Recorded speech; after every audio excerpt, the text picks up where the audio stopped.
పల్నాడు జిల్లా దుర్గి మండలంలో దారుణం జరిగింది. అడిగొప్పలలో ఇద్దరు అన్నదమ్ములను గుర్తు తెలియని వ్యక్తులు వేట కొడవలతో నరికి చంపేశారు. చనిపోయిన ఇద్దరు టీడీపీ కార్యకర్తలు హనుమంతు, శ్రీరామూర్తిగా గుర్తించారు. జంట హత్యలతో పల్నాడు జిల్లా మరోసారి ఉలిక్కిపడింది. ఈ ఘటనపై పోలీసులు స్పందించారు. కుటుంబ కలహాలతోనే అన్నదమ్ముల హత్యలు జరిగాయంటున్నారు పోలీసులు.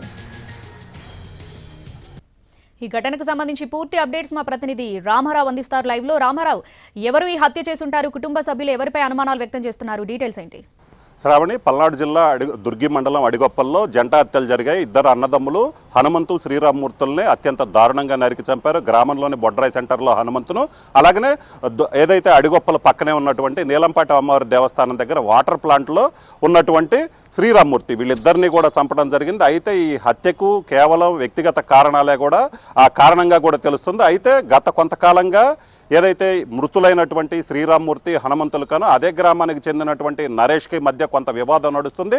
అయితే నీలంపాటి అమ్మవారి దేవస్థానానికి సంబంధించి నాయి బ్రాహ్మణులకు సంబంధించి కాంట్రాక్ట్ బేసిక్ మీద కొన్ని ఉద్యోగాలు ఉన్నాయి. అక్కడ చూసుకున్నట్లయితే ఒక ముగ్గురు ఉద్యోగుల్ని గతంలో ఉన్నటువంటి వారిని తొలగించేసి కొత్తగా మరొక ముగ్గురిని పెట్టుకోవడం జరిగింది. అయితే ఇక్కడే వివాదం మొదలైంది. ఈ నేపథ్యంలోనే 20 రోజుల క్రితము నరేష్ వాళ్ళ అత్త మామలకి, అలాగనే మృతులైనటువంటి శ్రీరామూర్తి, హనుమంతులకి మధ్య గొడవ జరిగింది. ఈ నేపథ్యంలోనే శ్రీరామూర్తి నరేష్ వాళ్ళ అత్త మామల మీద దాడి చేశారు. ఈ ఘటనలో అత్తకు కూడా నరేష్ వాళ్ళ అత్తకి గాయమైంది.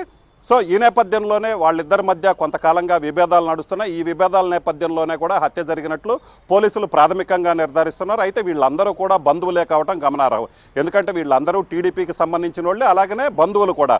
గత కొంతకాలంగా ఏదైతే ఎన్నికల ముందు నుంచి కూడా నరేష్ కావచ్చు, మృతుడైనటువంటి హనుమంతు కావచ్చు, వీళ్ళిద్దరూ కలిసే తిరుగుతున్నారు. వీళ్ళిద్దరూ చాలా క్లోజ్ ఫ్రెండ్స్ అని కూడా గ్రామస్తులు చెప్తున్నారు. అయితే కొంతకాలంగా ఏదైతే కూటమి ప్రభుత్వం అధికారంలోకి వచ్చిన తర్వాత కొంతకాలంగా వీళ్ళిద్దరి మధ్య ఆ విభేదాలు నడుస్తున్నట్లు తెలుస్తుంది. అలాగే నీలంపాటి అమ్మవారి దేవస్థానానికి సంబంధించి నాయి బ్రాహ్మణులకు సంబంధించినటువంటి కాంట్రాక్ట్ పోస్టులు ఏదైతే ఉన్నాయో ఆ కాంట్రాక్ట్ పోస్టులకు సంబంధించి కూడా కొంత విభేదాలు నెలకొన్నాయి. ఈ నేపథ్యంలోనే నరేష్ వాళ్ళ అత్తమామల మీద దాడి జరిగింది. ఇది మనసులో పెట్టుకున్నటువంటి నరేష్ ఈ ఘటనకి పాల్పడ్డారని పోలీసులు అనుమానిస్తున్నటువంటి పరిస్థితి ఉంది. ప్రస్తుతం అయితే మాత్రం గ్రామంలో నరేష్ లేకపోవడంతో అనుమానాలు అయితే వ్యక్తమవుతున్నాయి. అయితే ఈ రెండు కుటుంబాల మధ్య ఉన్నటువంటి విభేదాల కారణంగానే జరిగింది. అత్త మీద దాడి చేయడం తట్టుకోలేనటువంటి నరేష్ తన అనుచరులతో కలిసి దాడి చేశారని కూడా పోలీసులు ప్రాథమికంగా ఒక నిర్ధారణకు వచ్చారు. అయితే ఈ రెండు కారణాలైనా ఇంకేమైనా కారణాలు ఉన్నాయి. ఎందుకంటే వీళ్ళందరూ టీడీపీకి చెందిన వాళ్లే. గతంలో కూడా వెల్దుర్తి మండలం గుండ్లపాడులో టీడీపీకి సంబంధించినటువంటి జవిశెట్టి సోదరులు ఇద్దరు కూడా హత్యకు గురారు. ఆ సమయంలో ప్రత్యర్థులు హత్య చేశారని కూడా ఒక ప్రచారం జరిగింది. వాళ్ళు కూడా ఆరోపించడం జరిగింది. సో ఇప్పుడు కూడా మళ్ళీ ఇప్పుడు టీడీపీకి సంబంధించినటువంటి బ్రదర్స్ ఇద్దరిని కూడా హత్య చేయడం జరిగింది. ఏదైతే కొత్త శ్రీరామూర్తి, అలాగనే హనుమంతు, వీళ్ళిద్దరి హత్య కూడా ఒక రకంగా చూసుకున్నట్లయితే పల్నాడు జిల్లాలో కలకలం సృష్టించిందని చెప్పుకోవచ్చు. ప్రత్యేకంగా మాచర్ల నియోజకవర్గంలో టీడీపీకి సంబంధించినటువంటి వీళ్ళిద్దరు కూడా గ్రామంలో చాలా కీలకంగా ఉంటారు. అడిగొప్పల గ్రామం కూడా టీడీపీకి మంచి పట్టున్నటువంటి గ్రామం.